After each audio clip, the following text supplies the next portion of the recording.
भगवान श्री कृष्ण कहते हैं, अगर आप उन बातों और उन परिस्थितियों की वजह से चिंतित हो जाते हैं जो आपके नियंत्रण में ही नहीं, तो इसका परिणाम सिर्फ समय की बर्बादी और भविष्य में पछतावा है। भगवान कहते हैं, कोई भी व्यक्ति हमारा मित्र या शत्रु बनकर संसार में नहीं आता। हमारा व्यवहार और शब्द लोगों को मित्र या शत्रु बनाते हैं। आत्मविश्वास जीवन की सबसे खूबसूरत सुबह होती है, जो आपके पूरे दिन को खूबसूरत बनाए रखती है।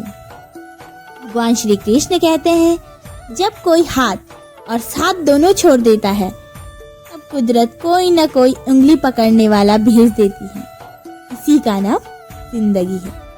जो हम दूसरों को देते हैं वही हमें वापस मिलता है, चाहे वो सम्मान हो या धोखा। सोच अच्छी रखो, लोग अपने आप अच्छे लगेंगे। नीयत अच्छी रखो, काम अपने आप ठीक होंगे।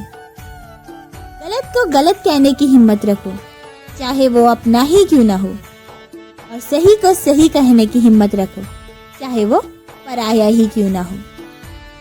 जिंदगी के इस रण में खुद ही कृष्ण और खुद ही अर्जुन बनना पड़ता है। रोज अपना सारथी बनकर जीवन की महाभारत को लड़ना पड़ता है।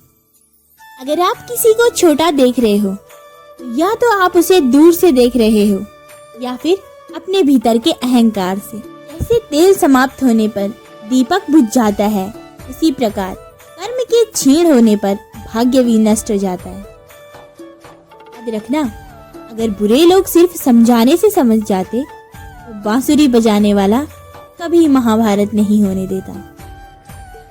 हार चाहिए न जीत चाहिए। जीवन में अच्छी सफलता के लिए परिवार और कुछ मित्र का साथ चाहिए। जो तुम्हें प्राप्त है वही तुम्हारे लिए पर्याप्त है। यही सत्य है कि हर कर्म का फल आपको किसी न किसी रूप में अवश्य मिलेगा। श्री कृष्ण कहते हैं, अहंकार मत कर। किसी को कुछ भी देकर क्या पता तू दे रहा है या पिछले जन्म का कर्जा चुका रहा है। वृक्ष कभी इस बात पर व्यतीत नहीं होता उसने कितने पुष्प खो दिए। वह सदैव नए फूलों के सृजन में व्यस्त रहता है। जीवन में कितना भी कुछ खो गया हो, इस पीड़ा को भूलकर नया प्राप्त करने की सोचें। यही जीवन की सफलता है। इस दुनिया में सभी को अपने ज्ञान पर अहंकार है, लेकिन किसी को भी अपने अहंकार का ज्ञान नहीं। जो मिल रहा है तुम्हें वही तुम्हारे लिए बेहतर है। ये तुम नहीं जानते, लेकिन देने वाला बखूबी जानता है। धरती पर जिस प्रकार मौसम में बदलाव आता है, उसी प्रकार जीवन में भी सुख दुख आते रहते हैं। ये राह पर चलना थोड़ा मुश्किल जरूर है, पर उस रास्ते पर आपको कोई गिरा नहीं सकता। जिन्होंने खुद को जीत लिया हो, उनके लिए इच्छा एक मित्र है, लेकिन यह उन लोगों का दुश्मन है जिन्होंने अपने भीतर आत्मा को नहीं पाया। खुद पर नियंत्रण आवश्यक है। यदि क्रोध आए तो शांत रहें। चिंता चिता के समान है जो व्यक्ति को खा जाती है। कृष्ण जी कहते हैं, बारिश में नहाना आसान तो है, लेकिन रोज नहाने के लिए हम बारिश के सहारे नहीं रह सकते।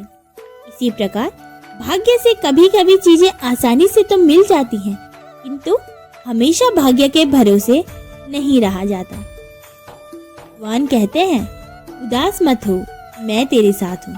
सामने नहीं पर तेरे आसपास हूँ। पलकों को बंद कर और दिल से याद कर, मैं कोई और नहीं, तेरा विश्वास हूँ। कृष्ण कहते हैं, जिसको आपकी कदर नहीं, उसके साथ खड़े रहने से बेहतर आप अकेले रहें। कृष्ण कहते हैं, इस जगत में मनुष्य भौतिक वस्तुओं का भोग तो कर सकता है, अगर वे चाहें सब कुछ छीन सकते हैं। मनुष्य कुछ भी नहीं। ये लोगों की कृष्ण परीक्षा बहुत लेता है, परंतु साथ नहीं छोड़ता। अगर बुरे लोगों को कृष्ण बहुत कुछ देता है, परंतु साथ नहीं देता। कभी भी आप आप किसी की मदद करने की स्थिति में हो, उसकी मदद जरूर करें और खुश हो, क्योंकि भगवान आपके माध्यम से किसी की प्रार्थना का जवाब दे रहे हैं। मन में कभी मौका मिले तो जीवन में किसी के लिए सारथी बनना, स्वार्थी नहीं। गीता में श्री कृष्ण कहते हैं, हे अर्जुन, जो कोई भी जिस किसी भी देवता की पूजा और विश्वास करने में इच्छा रखता है, मैं उसका विश्वास उसी देवता में दृढ़ कर देता हूँ। मैं कभी नहीं रुकता। यदि आज बुरा चल रहा है तो कल अवश्य अच्छा आएगा। आप केवल निस्वार्थ भाव से कर्म कीजिए, वही आपके हाथ में है। परिवर्तन से डरे नहीं। आप कुछ अच्छा खो सकते हैं, लेकिन कुछ बेहतर पा सकते हैं। जिन्हें ज्ञान है उन्हें घमंड कैसा, और जिन्हें घमंड है उन्हें ज्ञान कैसा। श्री कृष्ण कहते हैं, जीवन में वही रिश्ता सच्चा है जो पीठ पीछे भी सम्मान दे। हृदय में बसे रहना, आंखों में छुपे रहना, केवल यही प्रार्थना है श्री कृष्ण। सदा साथ तुम ही रहना। जय श्री कृष्णा। राधे राधे।